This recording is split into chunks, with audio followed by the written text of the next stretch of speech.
Une petite ville au centre de la France au XVIIe siècle. Des religieuses hurlant dans la nuit. Des prêtres qui brandissent la croix face à des corps convulsés. Et un homme accusé d'avoir pactisé avec le diable, envoyé au bûcher malgré ses protestations d'innocence. Voici l'une des affaires les plus terrifiantes et mystérieuses de l'histoire de France. L'affaire des possédés de Loudun.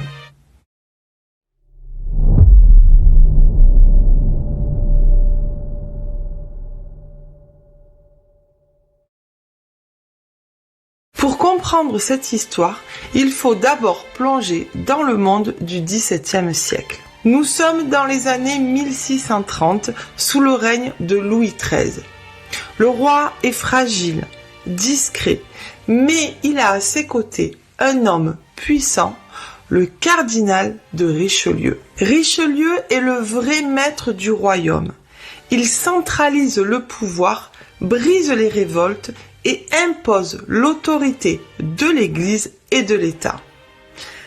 Mais il est aussi redouté, parfois haï, car il ne recule devant aucune manœuvre politique.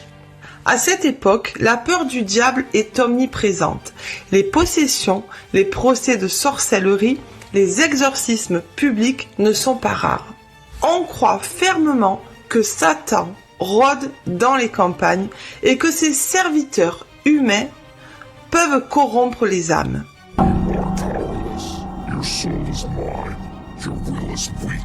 Et c'est dans ce contexte qu'apparaît Urbain Grandier.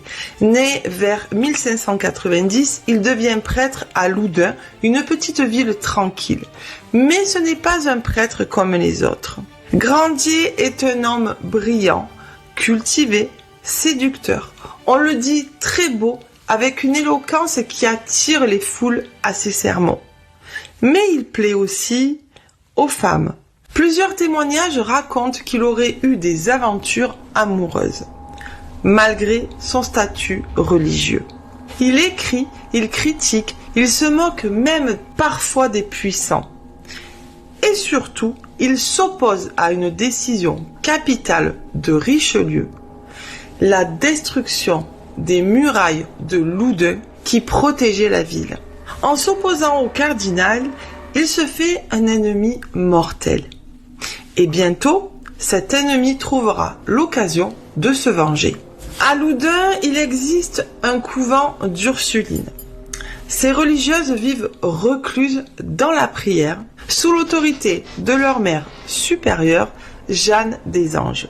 Jeanne est une femme au physique fragile, souvent malade, mais dotée d'une imagination débordante. Elle rêve souvent, elle dit avoir des visions, et surtout, elle aurait développé une obsession pour Urbain Grandier. Selon ses propres écrits, elle l'aurait vu dans un songe, apparaissant sous des traits séduisants comme un tentateur. Dès lors, elle commence à croire qu'il cherche à la posséder, non pas physiquement, mais spirituellement.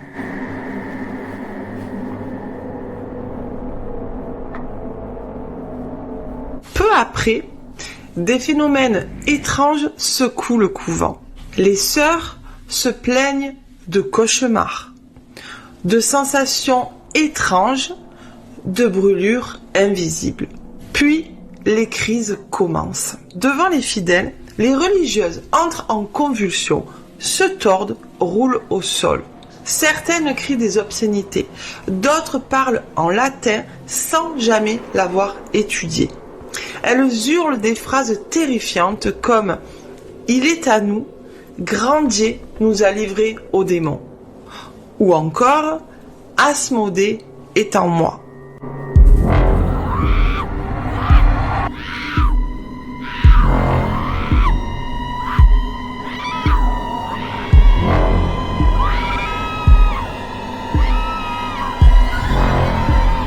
Le couvent devient un véritable théâtre d'horreur. Les habitants affluent pour assister aux scènes. Face à cette situation, des prêtres exorcistes sont appelés. Chaque séance attire une foule immense. Les religieuses, en transe, vocifèrent, insultent, se contorsionnent. Les prêtres posent des crucifix sur leur front, récitent des prières latines et obtiennent parfois des réponses glaçantes. Je suis Asmodée, prince des démons de la luxure. Nous avons été envoyés par Grandier. Et très vite, ce nom revient sans cesse. Urbain Grandier. Les sœurs jurent qu'il est leur bourreau invisible, qu'il a invoqué les démons pour les livrer à Satan. Les rumeurs enflent, la ville s'enflamme, les ennemis de Grandier voient une opportunité en or. On l'accuse d'avoir jeté un sort au couvent, d'avoir signé un pacte avec le diable. On prétend même avoir retrouvé le document, un texte écrit en latin, signé de plusieurs démons, avec le nom de Grandier comme contractant. Pour beaucoup, c'est la preuve ultime. Pour d'autres, une mise en scène grossière destinée à le condamner. En 1634, Urbain Grandier est arrêté et jugé pour sorcellerie. Le procès est une mascarade. Les juges sont hostiles, les témoins à charge se succèdent et chaque crise des religieuses est utilisée comme preuve. Les exorcismes sont organisés devant les magistrats. Les sœurs crient son nom, le maudissent, jurent qu'il les visite la nuit sous forme spectrale. Grandier, lui, se défend avec courage. Il écrit des textes magnifiques où il proteste de son innocence, où il accuse ses ennemis d'avoir monté une machination. Mais rien n'y fait. Le verdict est déjà écrit. Pour arracher des aveux, Grandier est soumis à la torture. Ses jambes sont broyées par l'estrapade. Chaque craquement d'os arrache des cris atroces. Mais il ne cède pas.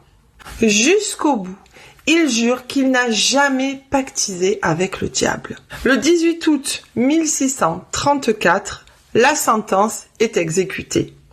Sur la grande place de Loudun, devant une foule immense, Urbain Grandier est brûlé vif.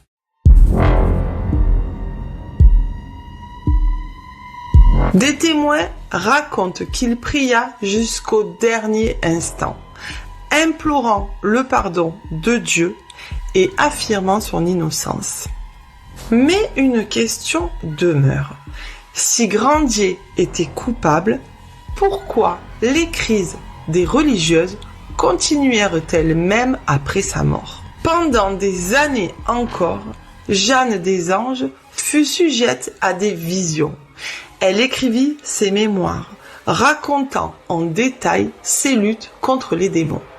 Pour certains, c'était la preuve qu'il s'agissait d'une véritable possession, et pour d'autres, un signe clair que tout cela n'était qu'une hystérie collective entretenue par la peur et l'imagination.